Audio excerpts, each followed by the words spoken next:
You're listening to the Teak Nation podcast, where we strive to educate, inspire, and entertain you with tips and lessons from frauders and friends of TKE.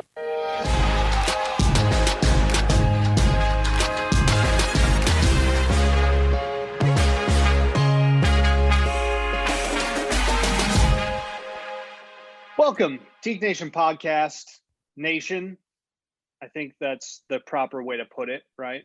Would you agree, Donnie? Teak Nation podcast nation? Because not everyone Teak Nation is part of the Teak Nation podcast nation. I don't think that you're supposed to say nation within 3 words like that. All right, I'll work on it. Anyway, it is Monday, May 31st, Memorial Day. This is an evening recording of the Teak Nation podcast, a very special treat for all of you listeners out there. I know it affects your lives. Looking out at a beautiful Indiana sunset. A lot of people just think this is flyover country, but we produce some pretty killer sunsets here in the heartland. Happy Memorial Day, Donnie. What'd you do today? It was a nice day. Spent the day with the family and enjoyed a little bit of time outdoors. It was a nice 75-degree day here in God's country, as you said. So lovely. I am sitting here now at my desk, and we have 3.5 hours left in the fiscal year here on the East Coast. Count it down. You got the ball ready to drop there at the offices of the Grand Chapter? I am literally the only one in the building, but I guess I could just drop a ball and have my own party, some fireworks out here. I know you'd appreciate it out in the parking lot here if I threw up some bottle rockets on the Alex J. Swinson Memorial Basketball Court. Well, it's the Brian Keller and Michael Beals basketball court. They're the ones who supplied the means that were necessary to make that happen. But I was responsible for christening it and dedicating it and just making it rain out there in general. I've been on fire lately. I don't know if we could do a video version of the Teak Nation podcast where we could bring our listeners into one of our 4 p.m. 2v2 Teak staff basketball competitions outside, but I think it'd be really eye-opening. I don't sound athletic. I don't sound like I'm a good basketball shooter, but you'd be mistaken if you were going based off the sound of my voice. Well, think about whatever part of the country right? If you go to Texas, there's probably people who don't look like they're good at football that are really, really good at football. Same type of thing here. So there are many, many people in this state that you look at and say, there's no way that guy can shoot a basketball. You're pretty much born with it around here. Conversely, there are a lot of people from other states that you look at and think that guy must be pretty good at basketball. That is not the case. We know that firsthand. We've run into quite a few folks who are not basketball talented, but are athletically, physically fit. You see him warming up, you see him bounce around, you think, oh man, this guy's got some skills. And then you throw a basketball in his hand and it's like he's trying to shoot with 2 left feet.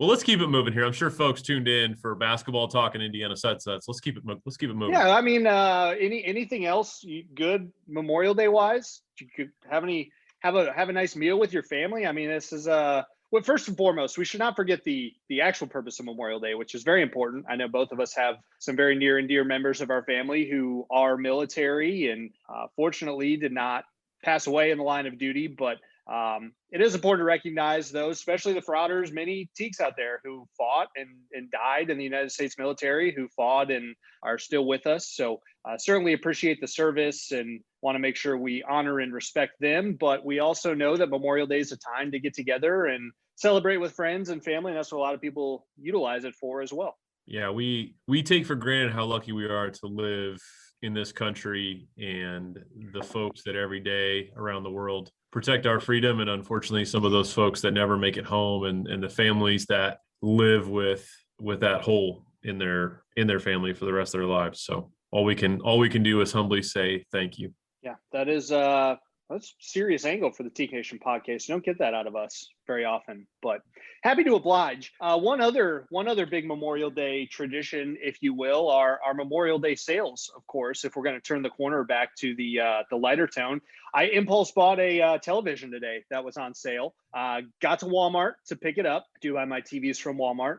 Got to Walmart to pick it up. Found out it would not fit in the back of the car with the back seats up. The problem is that there were 2 car seats in the back seat, so those weren't coming down. So fortunately, Walmart's only about 10 minutes from my house. Drove home, unloaded the car seats, threw them in the front yard, back in the car, back to Walmart, picked up the TV. It's a 2020 version, so it was on closeout. So they were looking to get them off the shelves, and they found the right guy to take one home. So fortunately, nobody listens to this podcast. Otherwise, it'd be all over Facebook Wednesday night, Thursday morning on the Talk Cap Epsilon page that Teak staff get paid enough to buy new TVs on Memorial Day, and then our whole model would just come crumbling down. Pete Leland would throw it up on the Teak Volunteers page, some big long paragraph. Someone would ask him what he's doing. He'd say, "Oh, I'm just trying to promote discussion." That's about how it would play out if there were more listeners. I say this many times. People would be shocked if they knew what the professional staffers make. And a perfect example of that are the folks that we have worked, especially recently, to try to hire. And when you tell them that the starting salary is, let's say, in the high 30s, all of a sudden their interest starts to wane, unfortunately. So we have a tremendous group of people. And I know we're doing a lot of serious, or at least I'm doing a lot of serious talk, but it is serious. We have a lot of folks who really work hard, and this being the last day of the year, we're so grateful that they sacrifice other opportunities they have where they could make far more to serve our membership. And I'm grateful for that as well. It's a day of being grateful. Well, fortunately for the longtime listeners of the program, they know that I have many alternative income sources: Dogecoin, AMC, which got up to $25 last week. So doing well there. Sports gambling, always a favorite. I think that's a good point to transition into the Indianapolis 500, because I did put a little money on old Helio Castroneves to bring home number 4. This is what purchased the television. He did. Now, brand new television. I am living large, just like the Waltons, the Bezoses, the Gateses. I'm not divorced. What kind of odds did you get on Helio? I think he was plus 2,800. Wow. So we threw a fiver down, paid out 145.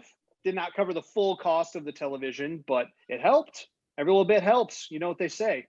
It was a heck of a race. I hope the listeners of this program took our advice and at least tuned in for a little bit of it, because even though I wasn't there in person, you weren't there in person, you could still feel the electricity, the enthusiasm, the energy. Turn the sound bar on, which I don't do often enough because I forget I have it. So you have a sound bar too. Essentially just a home theater. Turn the sound bar on, cranked it up to get the phone. That's pretty good, wasn't it? Guys are going to want to go back, hit that back 15 seconds button, turn your car radio all the way up. You are in rare form. You are in rare form this Memorial Day evening. It's nighttime. We should do more nighttime Teak Nation podcasts. You're in rare form. 3-day weekend, just wearing off the end of the weekend here. 3-day weekend. Been on PTO for 2.5 months, trying to use up all my days at the end of the fiscal year. It's good. It's good. No, I enjoyed the Indy 500. It was a great race. We had a second to last lap pass for the lead, which you don't get often. A lot of times the race ends up, I don't want to say it ends up being a snoozer, especially if you're there, but it is the flat nature of Indianapolis Motor Speedway does not promote a ton of passing. A little more so in the Indy cars. That is a boring race with the NASCARs if you really want to get into the motorsports, the technicalities of it. But it was cool to see Helio take home number 4, join that rare group. Going to be looking to be the first to get number 5. I assume he's got a few more 500s in him moving forward. I always feel bad for Ed Carpenter. I would really like to see Ed Carpenter win an Indianapolis 500, and I just don't know if it's going to happen for him. Well, it might be like Tony Kanaan where it happens later in his career, but yes, he has some amazingly bad luck. And the thing that outsiders should have enjoyed about the race was just how quick it was, because there were only 2 cautions. Oh, yeah. That was a quick race. And obviously when they're going 220 miles an hour, right, they can turn those laps pretty quick. And when we just had just a couple of cautions, and one of them was a longer caution only because they couldn't get the cars lined up. Lucky to have some friends who actually worked the race and saw one of them today and said, yeah, they wasted 5 or 6 laps just trying to get race control, kept saying they couldn't get the guys back in the right line. And when you're going at that clip, you can't say, oh, they're close enough. Let's just right. Take off and go. So, but a great race. Yeah, and fun. Made history. First person really in our generation to see a 4-time winner. It's been a long, long, long time since the days of Rick Mears and Al Unser Sr. and AJ Foyt. Yeah, I know. I've only been going to the race for 6 or 7. 2014 was my first Indy 500 in person, but I remember Helio winning his first. It was shortly after I moved to Indiana when I was a child and had just become really aware of the Indy 500 and the magnitude of it. And remember seeing him win number one and then tune out a little bit here and there. But he's one of the legends of the track now. To your point about it being a quick race was good because it was an electric day for sports yesterday. I shouldn't say electric because most of the sports that I think I mentioned this to you in a text message, most of the sports that were on are sports that many people would consider to be on the boring side of the spectrum. But you had IndyCar racing, you had soccer on yesterday, you had a big soccer match on Saturday as well, the Champions League final. Shout out to American soccer phenom Christian Pulisic on bringing home the trophy there. You had really fantastic final round of golf yesterday at the Colonial, NBA playoffs, MLB going on. It was a good day to just sit, throw the television on. I wish I'd have had the new one at that point. Unfortunately, I was still working with the old TV, but it's a good sports day, good weekend, fun times all around. I agree. What's the difference between the old TV and the new TV? Are we talking new TV's bigger? New TV's bigger. How much bigger? New TV, so the new TV isn't going to be broken out until I shouldn't say this. I'm really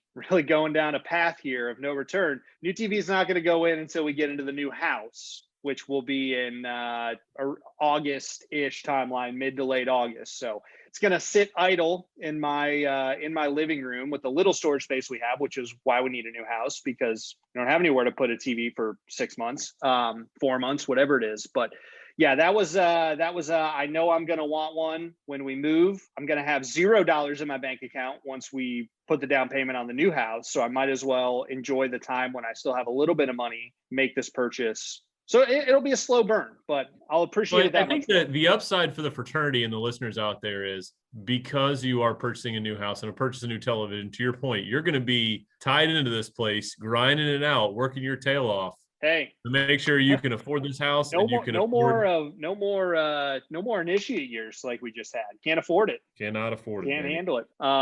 It's going to be a big 6 months, but looking forward to it. Pretty excited. I was going to say something else about the new house. Oh no, it was you asked me the difference. Yes, the new TV is quite a bit bigger than the current television. So new TV is going to go in the new living room. TV in my living room currently is going to go in my loft. TV that I currently have in the loft is going to go in our bedroom. TV we have in our bedroom is going to go in the kids' room. Does that all make sense? You mean map it out, draw a flow chart? Let's move on. All right, let's move on.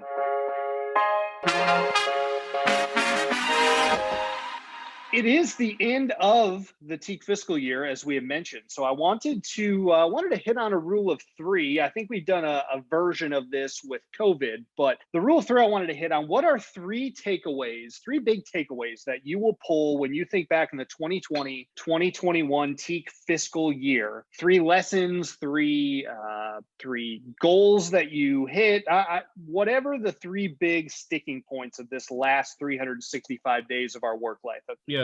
One, I will get super technical, the first one. And that is something that a number of mentors shared with me when the pandemic began, and they were absolutely correct. And that is cash is king. And many times when you think about finances, and obviously we don't talk too deeply, at least over the public airwaves, about the business of the fraternity because everyone is focused on the actual experience of the fraternity. But the aspect of ensuring that the organization continue forward, cash was extremely important, and having that resource so that we could pay the bills and also ensure that the organization could survive on, and we could provide services and really be in a position taking off now for tomorrow, June 1, into a new year, the fraternity would be fiscally sound. And so I learned more than ever how important having that liquidity is in the organization and ensuring its financial health. And that lesson really, again, that transfers over to your personal life, that transfers over to chapters and how they run their operations. I'm sure they saw the same phenomenon. And if you're running your own business or going to be an entrepreneur, then obviously it has the same impact. Two, I will say, really learn the lesson of how important it is to communicate and to leverage relationships. You know, we had so many folks who stepped up, whether it was volunteering,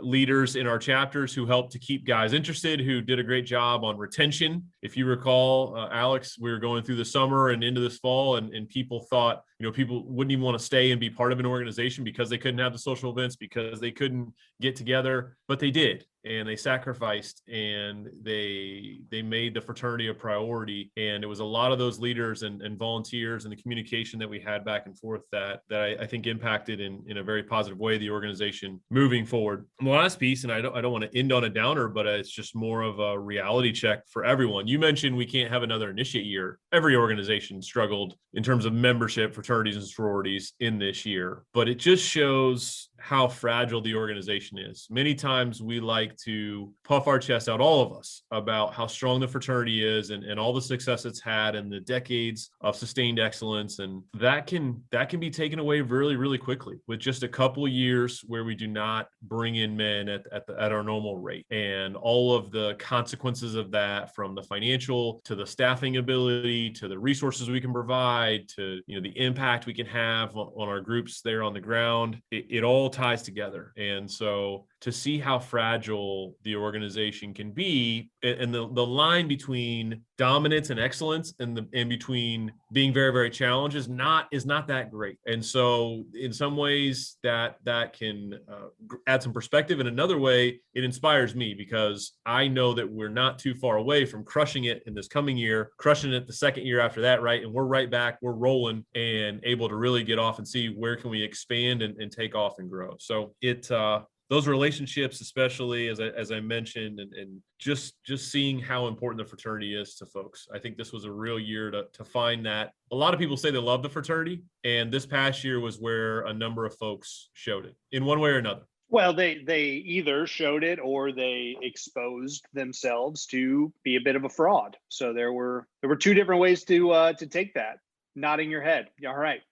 So we don't have any direct overlaps, but I think a lot of what I wrote down, and it's not surprising, ties in with what you said. One, for me, was the importance, and this is, I'm not just saying this because we're on the final day here of Mental Health Awareness Month, but the importance of mental well-being, the importance of mental toughness, mental strength. Sometimes mental toughness means asking for help or understanding when you're not okay and you need to take a break. But just the overall awareness, being cognizant of how you feel and how you're thinking. This year, it took a huge mental toll on a lot of our employees. I know both of us at different points throughout the course of the year, a lot of our members, a lot of our volunteers, a lot of our university partners, everyone we worked with had a different take on COVID and how it affected them in their day-to-day lives. But the importance of finding outlets to maintain your mental well-being, I think,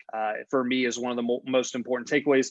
Number two, it ties in, all three of them really tie in together. But number two for me is the difference in how stress and anxiety and the unknown affect people differently. How each of those things, some people, it's fight or flight in a lot of cases. Some people want to take it head on and hit it, right? You get stressed, you have something coming out in front of you. You don't know what's going to happen. You want to punch it in the mouth. You want to take it on. You want to be aggressive with it. Some people have that flight reaction, which is natural. I don't think there's anything psychologically that can be done about it unless you can train yourself to overcome it. But just how the stress and the unknown of the last year, every single person we've talked to, I think has felt differently about it and responded differently. And it brings in the importance, this is maybe a 2A and a 2B, of having empathy and being able to work with people who aren't on the same plane as you, whether they're well above you in terms of their ability to handle stress or well below you, but the ability to work that spectrum and be able to be empathetic and understand that not everyone's responding the same way to these challenges as you are. And then the last piece for me, which is I think more of a positive, is really the value of creativity and the drive and wherewithal to just relentlessly pursue better solutions, because that's my number one. So I saved it for last. My number one takeaway from this last year, it's not the negative. It's those handful of chapters, 10, 15, 20, I could probably rattle off. It's not many more than that, unfortunately. unfortunately, but those groups who said, we're going to figure this out. We're going to recruit even better than we did last year. We're going to raise even more money for St. Jude than we did last year. Our brotherhood's going to be stronger. Our recruitment events are going to be more electric. Like, those are the groups that are going to stick with me. And to, shout out specifically groups like LSU and Auburn and Virginia Tech and Iowa State and USC and University of Wisconsin and Penn State. Those are some of the ones that come to mind. I'm sure there are others out there, but those groups that really took this head on and looked at a challenge and said, we can overcome this. Because how many times in the last 365 days did you hear some version of we can't recruit or we couldn't recruit? I mean, dozens, right? And what did that mean? What was it? You physically could not take new members. That was the case on some campuses. Or was it the university wasn't going to post events for you on their website like they usually do? Because those are two very different versions of we can't recruit and require two very different responses. So I think that creativity and saying, hey, this isn't going to go the way it's always gone, but we're going to figure it out and we're going to push and we're going to find things that do work. That is what's going to stick with me from a lot of those chapters and a lot of the volunteers too. The volunteers played a huge role in the success of a lot of our groups because they were the ones that were pushing and driving our chapters to continue to operate even through all of this chaos. So I'm looking forward to seeing how those groups can build on that momentum and continue that through this summer and through next fall, because now they're at an advantage. They just took 45, 50 men when a lot of other chapters on their campus probably took 10. And now you have manpower to go out and recruit even more, to have better social events, to have better brotherhood events, to raise more money, to be more active on campus, to go out and join different clubs. That's what I'm looking forward to. I think it's important to mention too how stabilizing of a force the Grand Council was. When they were elected almost 2 years ago, neither the membership nor those men knew they were signing up to lead the fraternity in the middle of a pandemic. And so there's a direct correlation of the steady hand and support that they have shown to us on the professional staff, to our volunteers, to our groups during this time. And I think it's important as well to give them a shout out, because those men, while balancing their own challenges personally and professionally, also have made time to be supportive. Yeah, they're volunteers. I mean, they're not paid. They're not compensated for their work. They volunteer in the same way that a lot of our chapter advisors and BOA chairs and GPAs volunteer. So you're absolutely right, because they all, right. This is TKE is our lives. It's our full-time job. We were fortunately paid throughout the pandemic to continue to try and find creative solutions and creative ways to bring the fraternity through COVID. A lot of the guys in the Grand Council were doing it in their spare time, whatever spare time they had. Plus, they were being paid from their own organizations, their own companies for which they work, to figure out how to get through COVID with them as well. So it's a great point and something to keep in mind. I think about all of our volunteers. They're all working full-time jobs. They all, some of them probably lost their jobs when COVID hit and had to bounce back and rebound. And so a lot of credit deserved there across the board. All right. Have a couple of guests coming up here. One is a fan favorite. Everyone knows and loves him, and that is Zachary Scott. Coming to us from Tampa, Florida. As always. Are we in the unbearable summer heat yet down there? Is it miserable? I don't know that it's too miserable. I don't know. I was out at the beach yesterday and got a little burn going, which will tan nicely, I'm sure, in a couple of days. But it's been in like the high 80s, low 90s, mid 90s. So humidity hasn't been too bad, although it's going to start raining like pretty much every day this week. So humidity is about to crank it up into overdrive. Do you want to post a picture maybe of your burn / tan so everyone can see, since they don't have the benefit of video? I might have to. Maybe I can put it in the Dropbox for Garrett to include. Well, be careful out there. Lather up with that SPF 50. You don't want to. Oh, see, SPF 30 is the way I go. Wow. I got to get browned. I understand. Some of us are a little pastier. So, all right. Well, we've been spending a lot of time reflecting back on the last fiscal year, since it is officially new fiscal year in TKE terms. Talking a little bit about looking forward and what we're planning on doing. I know we have talked a lot with you about the summer and how we can use the summer to lay down a base tan, if you will, to prepare for the fall. But one thing I don't think we've dug too far into is on the volunteer side. I know you're doing some work right now with Frater Christopher Niles on how we can do some different train the trainer type pieces, get our volunteers mindsets in a place where they're looking at growing and promoting growth throughout the summer. If I was a chapter advisor, a BOA chair at a group that was looking to really grow and push the recruitment, what would you tell me? Like, how can I be an influence and make an impact on the groups that I advise in that realm right now, instead of waiting until August, September to start thinking about rush? Yeah, I think a big one is getting all the information that normally I think people assume, oh, I need to go to the Preakness or I need to go to whomever on exec to get the information, going directly to your fraternity sorority life advisor for the campus, getting all those ducks in a row, because I think, and you can do both. I think that would be very wise, just so you never know who's on vacation now that it's summer break and whatnot. But being proactive about getting that information, I think, is a really big piece, so you can begin to plan out where those steps should be taken. And then once you have an idea of, okay, this is the timeline, here's where I think, right, we need to be starting, because recruitment should have started a month and a half ago, really. I mean, you should have been planning that stuff out months ago, to be completely honest, because most of the schools make their decisions, the IFCs, all of that, make their decisions mid-spring.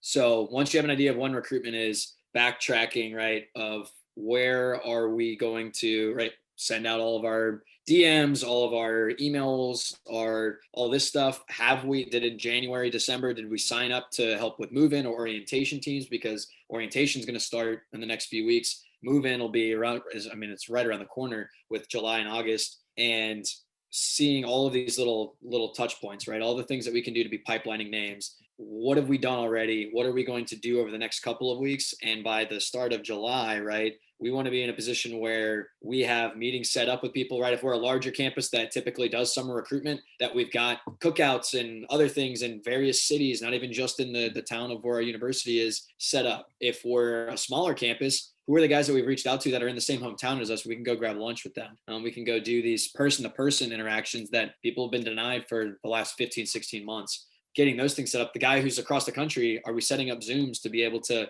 reach out to them, right? And these are things that every recruitment chairman and every Preakness and so on and so forth should be doing. But as a chapter advisor or board chair, if you're looking to really get involved and get to that next level, those are the things that you have to be prepared, right? To ask the guys, what are we doing? This is what I know we need to be doing. Have we got this stuff already taken care of? If not, what's our plan over the next week to get that set up? There's no such thing as being over prepared when it comes to rush. It's one of those things of the groups that are most successful in Teak Nation don't just happen into it, right? They don't just stumble around and like, oh, we just wandered into 35 to 50 candidates. No, it's hard work, perseverance, and learning to accept the 1,000 no's or hundreds of no's that you're going to get, take those punches and move on to the next one. So for an advisor, how can we get in that mindset of what have we got plans? What do we need to continue to plan? And where can we ask for assistance from either headquarters, other volunteers, other chapters, and groups? That's where I really see it. Zach, we internally right now, we're having a lot of discussions about being reflective, and Al kicked it off there in his first question. I'm curious, when we discuss our groups, how important is it that they reflect upon the last 12 months? What things they found success in, what areas they didn't? Too many times in life, we just keep restarting the meter and going to the next, putting out the next fire or attacking the next goal, and don't spend enough time in reflection. Can you talk about how critical it is for our groups to reflect upon either they didn't hit their goal or they crushed it, either way, to spend that time in reflection and analyzation? Yeah, I think when you're analyzing the things that went right, making sure to write down what it was that went right. Like, what are the things, the tasks that you put in place to ensure that you hit your goals? What did you do any recalibration in the middle of your recruitment or the middle of your semester in order to continue to push your goal? Maybe for the first couple of weeks of recruitment, you fell short by 5, so you kept recruiting through the rest of the semester. Like, those are things that you need to be aware of, to continue to do, right? Even when you hit your goal, continue to push through to grab that extra 1, 2, 5 candidates. And for the groups that fell short or feel like they fell short throughout the year, whatever goal it may be, write down those things, voice those concerns, and figure out, okay, this is what went wrong. How do we fix that? How do is it planning? Most likely part of the problem, but maybe it's execution, right? Maybe it's, we don't know how to talk to people when we actually interact with them in person because we haven't talked to them in 16 months in person. So maybe that's a conversation of, hey, hit up your growth your growth guy. Maybe that's hit up your regional director, whatever it may be. Get somebody on the phone, your chapter advisor, to walk through, how do I build relationships? It's been 60 months and I've been able to build a human-to-human relationship. Those are the things that I think you can really start to lean in on our staff and our volunteer base. I think you're absolutely right. You have to take the time to kind of evaluate where things were, what went right, how do you continue to put that into a method, right? Make that part of your process. And for the things that went wrong or didn't really pan out the way you wanted, what can we recalibrate? What adjustments can we make? So that way we don't fall into that same pit, because, right, the definition of insanity is doing the same thing over and over again, expecting a different result. If you continue to do the things that aren't working, how are you going to become successful? You can't just continue to do the wrong thing over and over. And then 2021 is finally the year it's going to change. It doesn't work that way. I think if you're doing the right things, continue to do them until they work. That's different, but continue to do the wrong things is just going to make things worse. That's going to lead to your group ending up closed because you're not bringing anybody in. Yeah, that persistence, I think, is key. The self-awareness, the ability to look in the mirror and say, I did screw up, or this didn't go well, or we thought this was going to go great and it didn't. What else can we do? But also, to your point about doing things the right way and being persistent, that's why that self-evaluation is so important, because you don't look at any progress that's been made or any positive moves, positive momentums, it's just gonna, you're gonna have no idea. There's not going to be a checkpoint there. So I think you're spot on there. Yeah. I mean, nobody gets great because they continue to do the same things over and over, right? They find ways to improve if they're winning, so that way they can win more. And the people who are losing, if they're an actual winner, right, they're finding ways to do whatever it takes to turn the ship around and do what they know they were meant to do. We love talking about winners and losers here. It's a favorite of the Teke Nation podcast. So we appreciate the perspective, as always, the kind words, and we wish you the best of luck with your ongoing sunburn / suntan. You're right. Zach showing us his arms now. Kind of hard to see on Zoom, but I just trust you that it's there. Indeed. They're big arms now. They're really big arms, but you can't really see the red. Well, so you're tan and you're ripped. Yes, always. This summer's stirring up all Zach. Maybe we can pull out some workout regimens for the next podcast. I'll write it down and we'll come back to it. Take it under advisement. All right, Zach. We'll talk to you next week. Thanks, Zach. Adios.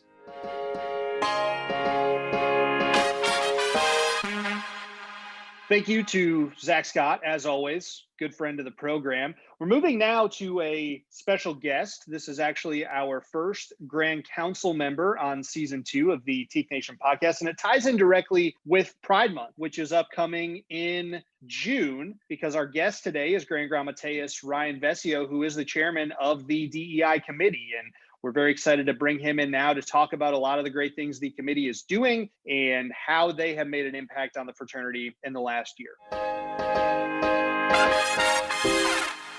It is Frater Ryan Vescio, good friend of mine, good friend of Donnie's. He is our Grand Grammateus, been on the Grand Council now for, I believe, 4 years in total, spent 4 years as the judiciary chairman. Before that, Frater Vescio is an attorney in the Central Florida area, and he is also the chairman of the Diversity, Equity, and Inclusion Committee, which is one of the big reasons we wanted to bring him in today. Frater Vescio, you look well. How are you feeling? How are things in Florida?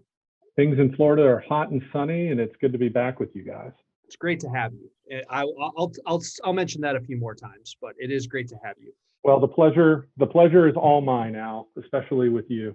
I appreciate that. We go back and forth for a while, but we'll just jump right into the line of questioning here, as I believe you attorneys would say. We mentioned before you came on here, we're headed into Pride Month, which is something that we are very very passionate about as a fraternity, and it ties in with, I know, what the DEI committee is doing. It's not all that the DEI committee is doing. I want to go back really about a year to when there was a lot of civil unrest in America. At that point, there were a lot of different organizations out there that were choosing how they wanted to handle the DEI conversation in their own sphere, in their own corner. With Teak, we chose to move some initiatives forward and begin to look at how we wanted to address DEI within the fraternity. And that was the genesis of the committee. You stepped up and said, I want to be the guy that leads this committee as a Grand Council member, as somebody who's passionate about diversity, equity, and inclusion. Why did you make that decision with everything else you have going on in your life, personally, professionally, with Teak? What was it about this opportunity that stood out to you that caused you to take over or to take on this committee as chair? Well, I'm passionate about ensuring that we do all possible to give our collegiate members the greatest experience that we can and to build lifelong connections for our alumni. And as all the events of last June started to play out and the conversations that were occurring, both within, chapter houses and social media networks and those of us in the leadership of the organization, the time had come for us to have a real comprehensive focus and effort on looking at, do we live to our principles of being non-exclusionary? And do we have an organization that fosters the inclusion of all members in meaningful conversations? And with that, I think the most important thing that we can do as leaders of the organization is to grow the fraternity in the development of our culture to ensure that our principles are being put into practice. And because of that, when the Venerable Grand Preakness saw the need for us to have a committee on diversity, equity, and inclusion, I was honored when he asked me to chair it. Ryan, what has been the most eye-opening aspect of this experience in chairing this committee for the last year? I think most of our members don't fully appreciate the depth and breadth of the folks who are on the committee, their experiences, both personal and professional, just the amount of talent that you get to work with in being the face of this committee. It was really eye-opening because when we put out the call for the committee, we received over 140 responses to sit on this committee. And because of the overwhelming responses, not only in the number, but the quality of people that applied, we really expanded the committee. So we have a main committee and 3 subcommittees. And over the past 9 months, we've held over 35 DEI committee meetings. We hold 4 a month. And what's really stood out to me is the depth of the talent that we have in diversity and inclusion. We have frauders that have worked in this field for decades. A lot of them are members of the committee, and they are people that we never knew existed within the Teak family. And it's been really impressive and inspiring to see people working for large international corporations being the head of diversity and inclusion sitting on our committee, but also talking with collegiate members that are on our committee that are telling us their experiences today. And it's been, the pool of talent that we have, I think, is unmatched to any other organization trying to tackle issues of diversity and inclusion. And it's always very eye-opening, every committee meeting that we have. Yeah, I want to echo that. I remember being pleasantly surprised, as I think you were, by how not just how many applications we got for the committee, but how many people applied who were not lifelong volunteers of the fraternity or Leadership Academy graduates or 2-term Preakness, individuals who saw this as an opportunity to get back in and make a difference in their fraternity where maybe they hadn't been connected for a decade or more. And I thought that was really unique and really special. And it sounds like has allowed the committee to thrive. What are some specific points of pride you take in the work that the committee's done? Are there a couple things, a couple initiatives or decisions that have been made that you're most proud of, or are there a few more things that you look back on and think, wow, we really made a difference there? Well, I think your point's really well taken, Alex, that we brought people onto this committee that didn't have a long engagement with the organization. So one of the things that we had to do is we had to sort of teach them how we do things, how we govern, how we set policy. And, there were things that just jumped up just quickly and organically. Things like awareness and recognition of, we have lots of members from lots of backgrounds. We have lots of members who speak a lot of different languages, but we don't have a TKE guide in Spanish, or we don't have a Spanish or Creole version of the website for those frauders to be able to utilize. I mean, just some really basic things. The committee took a quick review of our web materials and noticed, is the diversity that our organization actually have reflected in the posts that we make, the frauders that we have. Another thing that really has stood out to me was everybody on the committee is proud of the fact that we've never had an exclusionary clause. And we tell that to potential new members. We focus on that through the candidate process of those candidates, moving to initiation. But then the question was asked, although we've never had an exclusionary clause, do we have an inclusion clause? Do we have a statement on diversity? Do we have a statement on equity and inclusion so that we can all be reminded and grounded in those principles? And that's something that the committee is working very hard on now, and has had a lot of vigorous discussion. I think that what goes along with that is there's multiple aspects of inclusion when we talk about our fraternity. Definitely talking about, are we inclusive of the people that we recruit, the people that we initiate? But there's a whole nother recognition the committee has really focused on, which is, are we inclusive on our campuses and in our communities? Are we doing things that demonstrate that TKE is an organization, TKE on our local campuses? Are we truly inclusive of the larger community? And how can we focus on that? I think has been, something that's been really eye-opening. And a lot of that has been from the experience of our members that aren't longtime volunteers, or they are collegiate members who weren't a Preakness of their chapter. And what we have found is that a lot of our collegiate members that are parts of the members of the committee came to this committee because they found like they felt as if they had a voice. And it's been really inspiring to see those individuals step up. Ryan, I'm interested in your thoughts around the conversation of DEI to start with. The last year, one of the pieces that I've heard the most position I sit in is, why are we talking about this? To your point, right? We've had a clause, non-discriminatory clause since our founding.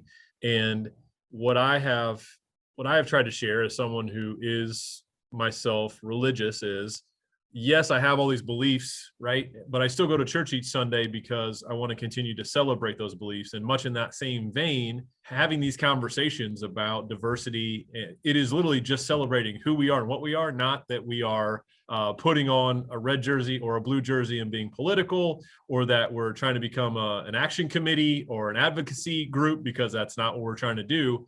Can you speak to that a little bit, even, personally, what the conversations you have had with members? And I know you've had some on social media, but also conversations that the group is having and the perceptions of the committee from the outside and from the inside. Yeah, I think it's a really great question. And I think there's a couple aspects of it. So one of the things that especially our subcommittee on history, traditions, and education looked at was, what is our history? What have we done these past 100 and almost 20 years to both enhance our diversity and inclusion in times where we've maybe fallen a little bit short? And we have seen that there have been certain local traditions of the organization that weren't inclusive, or there were certain things that we celebrated and focused on a larger scale that, in retrospect, today would not demonstrate that we're an inclusive organization that respects the honest convictions of all of our members, as we're called to do in our Declaration of Principles. Another thing that really, responds, in my head and my heart to your question is the concept of, we are, as a membership, very different. We have chapters on very conservative campuses, very more progressive liberal campuses, and our collegiate members in California have a very different experience than our collegiate members in Alabama or Mississippi or South Carolina, where I initiated. And a lot of the conversations we've been having recently around diversity and inclusion are, what are the non-negotiables? What are the things that, regardless of what color jersey you're wearing, are the things that we can all stand behind and support as being right or being wrong? The committee has recently talked about this in the aspect of things such as intimate partner violence.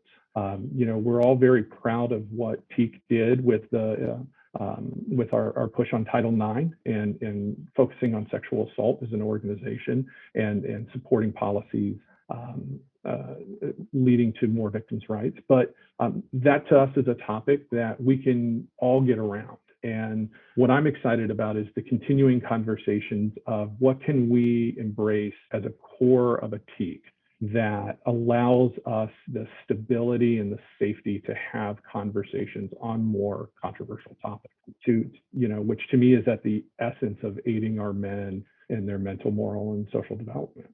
I'd like for you to talk a little bit about the intersection or the crossover of your professional life and these DEI initiatives. I know, just talking to you throughout the years, one of the things in your career as an attorney that you're passionate about is giving that voice to people who might not have one, or who are less fortunate, or who are, society casts aside in some cases, and being able to fight for them. Does that play a role in your passion for DEI as well? Do you think that some of those principles that you've established professionally have carried into this TKE realm and how you view the fraternity and how you view TKE moving forward? Yeah, it really does, really in two fundamental aspects. So for about 14 years, I worked as a criminal prosecutor here in Florida, and the last decade of that work focused in homicide and death penalty prosecutions. And I saw it from two sides, candidly. I saw it from victims in the families of those who had been, had their lives taken away from them, of their need for a voice and their need for what they believed was appropriate justice. But on the other side of that courtroom was also the people that I watched going through the criminal justice system, and the fact that the criminal justice system didn't always treat those accused of crimes fairly, and that there were real issues with social justice and criminal justice. And when everything happened in June of 2020, that's what a lot of our members were speaking to, was the either their examples of or their beliefs that there was a lack of proper justice depending upon where you lived or who your parents were or your background.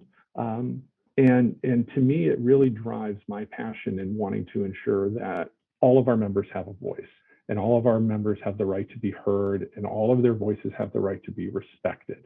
And that to me is I deal with this every day as an attorney, is everybody has the right to be heard. Now, we don't have to agree with what everybody says, but I see it every single day where people can't agree on basic things. And we owe it to each other as TKEs to be respectful to each other.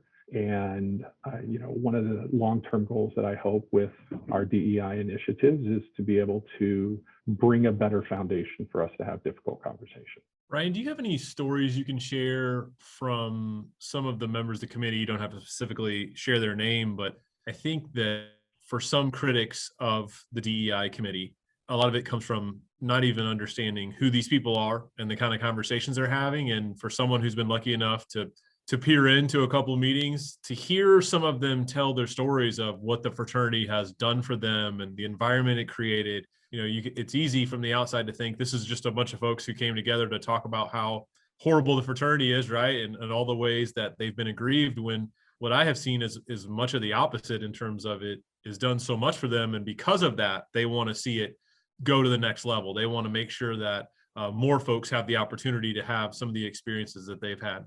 Yeah, we have heard stories that are across the spectrum. We've heard stories of members who were based upon the color of their skin or their language, that they were treated very unfairly by their fellow collegiate members, and that their motivating factor to stay in the fraternity was because when they read our principles, they believed that we were better than what was actually being demonstrated. And that really inspired them. One of our main committee members, who's been a volunteer of the organization, really shares a very, just blunt story about being called names, being told things that he was lesser than other members of his chapter just because of his appearance, and that has motivated his long-term engagement in the organization. We've also heard stories of a lot of the committee members who have said, I joined TKE because I saw diversity in TKE. And that diversity allowed me the space and the opportunity to grow as a leader, to be confident in the relationships that I have, to be confident in the things that I want to do, to use TKE as really a learning lab to do things that they otherwise would not have access to. What we hear and have heard a lot in the committee is talking about the impact of members when they go to large programming. Their first experience at Conclave, where they see lots of Spanish people, lots of African-American members, and how that has really built a sense of community and engagement, I think has been, really a great story and testament to what we do as an organization to be diverse and how diverse we really are. We've shared a little bit about some of the upcoming plans for the committee, the inclusionary piece, the inclusionary clause, which I think is fantastic and excited to see where that goes. What else is on the docket, either in the short term in terms of maybe some smaller projects that the committee or the subcommittees are working on, and then long term in terms of your vision and where this is headed in the next 3, 4, 5, 10 years even, and how you want to see the ongoing work of the committee develop? Well, one of the first things that came up is the recognition that we don't really know who our members are. The organization has only started to collect just basic demographic data in the last 4 years, 5 years. But, if we look at who are our collegiate members today, right now, we have a hard time telling what our backgrounds are, the languages we speak, whether or not we are, somebody like me that was the first person in my family to go to college. So one of the things that the committee is really focusing on in the short term is developing a way to where we can create an engagement survey for our members that will ask our members to tell us about themselves and tell us their story. I think that that's been one thing that we have recognized on the committee is we have unbelievable men with amazing backgrounds that have had some great life experiences of both difficulty and success, and that we as a committee want to do a better job of learning who our members are so we can tell their stories. We talk about education a lot, and having sat on the Grand Council's Risk Management Committee for 9 years now, we talked about this when we started e-compliance a few years ago, of how can we create education that means something and is not just click a box, answer 3 questions, and now you can say that you're done. The committee really wants to focus on this education piece, to talk about how can we have impacting, meaningful education. And a lot of that is through awareness. I think a lot of that is, we started to see the results of that this year with the DEI training for our collegiate officers. And I think the biggest focus of that we have seen that's been very beneficial is just making us more consciously aware of what our actions are. And that's the education piece that the committees have talked about. I think another big question that's been asked, I know, by the committee members and those out in TKE Nation that have been following our diversity and inclusion efforts over the last year is how can we continue to use the DEI committee in a way to be a resource? Not only just for the council, but for Frater Aldrich and his staff, and how can we support our members? And a lot of that has been through us asking members, what do you need help on? Are there problems that you're facing? For me, and sort of given my background and profession, I always want to know the data. I always want to know the information. At times we've asked members to help share their stories. That's something that I would encourage everybody listening to this podcast and everybody in their either alumni associations or their collegiate chapters to do is tell us their story. If there's something positive about diversity and inclusion or something that maybe hasn't met our principles, to contact us. They can do it through social media. My information is on the TKE website. You can contact me directly and sort of share those stories. So we still want to learn more about us and do a better job of sharing the awareness of who really is within the TKE family.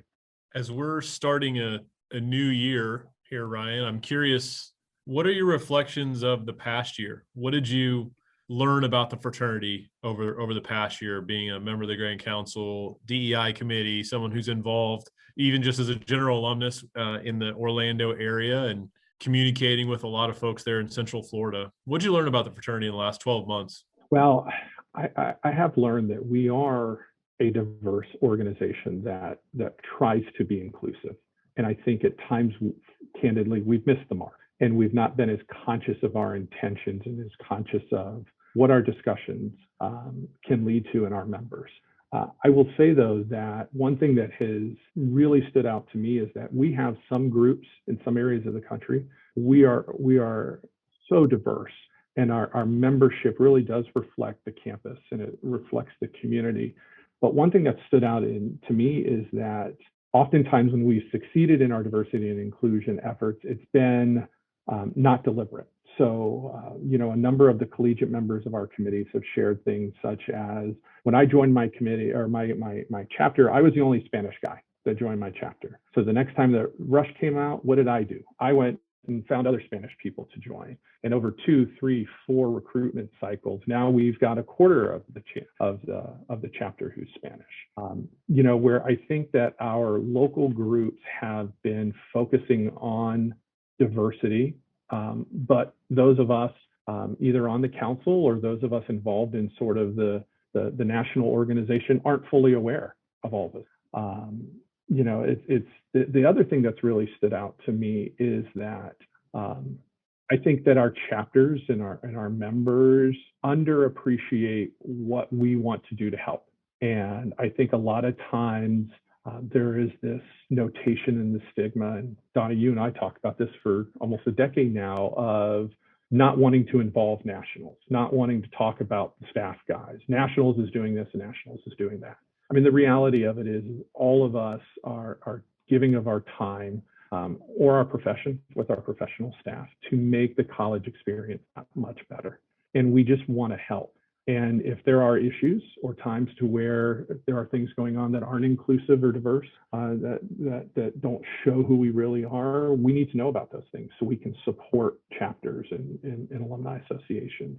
The other thing that's really stood out to me is that we talk about alumni engagement a lot. And I think that some of the reasons that our alumni have not been as engaged as they could have been has been because these things have happened in local chapters that have really soured their experience. And a lot of those incidents have occurred from situations or events that did not reflect inclusivity. And, that's one of the things that, my remaining time on the Grand Council, is something that I feel very passionate about, is that every man who accepts our bond and initiates into our organization has the same voice. And if there are additional things that we can do to embrace that, which I think there are, we want to continue to still fight for those principles. Ryan, we appreciate the perspective, the input. I think the insight into what the committee is working on has been particularly eye-opening, not just for me, but hopefully for our listeners and any listeners out there who may have heard of the DEI committee but didn't know exactly what was going on. Any final thoughts, messages, ideas you want to leave out there for TKE before we wrap up here? That I just hope that we can all continue to be more conscious of our actions and be aware that what we say and what we do does reflect on all of our members. And if there are instances where we are doing well in diversity and inclusion, to please share that with us, share that with the staff, share that with myself, share it with the committee. And if unfortunately you have had a situation to where our practices have not followed our principles, make us aware of that. We all want to work together to truly be a more diverse and inclusive organization. And I appreciate everyone on our committees, all 63 committee members, and all the time they've given, and look forward to more information and new things coming from the committee in the fall in this upcoming year coming into conclave. All right, my friend. Well, we appreciate it. We will we'll have to do it again sometime. You know where to find me. I appreciate it as always. All right. We'll talk to you soon. Thanks.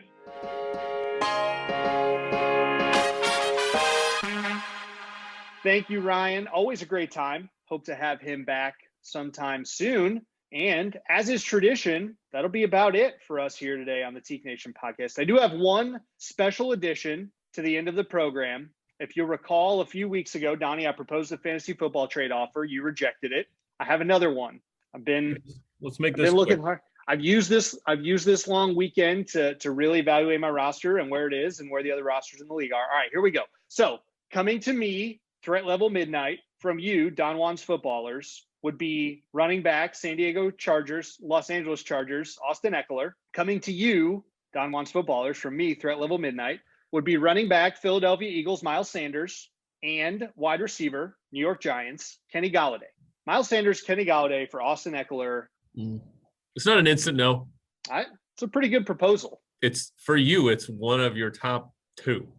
I don't offer you bad trades. You just think they're bad. You think I'm trying to pull the wool over your eyes. That's right. That's right. I'm not. That's right. Never do a trade with someone who lives on fantasy football. General rule. Life rule. That's not my fault. That doesn't mean my trade offers are bad. Just means that I got you don't value players the way that I do. I can't sit around all day, orchestrating trades. Well, I don't sit around all day and do it. Just like half the day. Understood. I got others. I got to sleep. I will consider it. We'll come back to the audience. We'll leave them in suspense here. That's called a cliffhanger. That's a cliffhanger. It's a teaser. You got to tune in next week. Start doing that more often. Maybe get more than 45 downloads. Thank you, everybody. Would you quit insulting the audience? Thank you, everyone who tunes in. I'm not insulting the audience. We hope you had a great Memorial Day weekend. We're grateful for everyone who has served. And also, yes, go grab a couple friends. Tell them about the podcast. Talk about the interviews. Some of the folks that we've had in the last few weeks, we're really proud of the interviews that we've had, the information that's come across. I give Alex a lot of credit. He's still working connections to bring in more and more folks that we can interview. If you know someone who you think we should interview for the podcast, please pass that across. If you think you should be interviewed for the podcast, that's a good one. Yeah, please pass that across. We will consider it.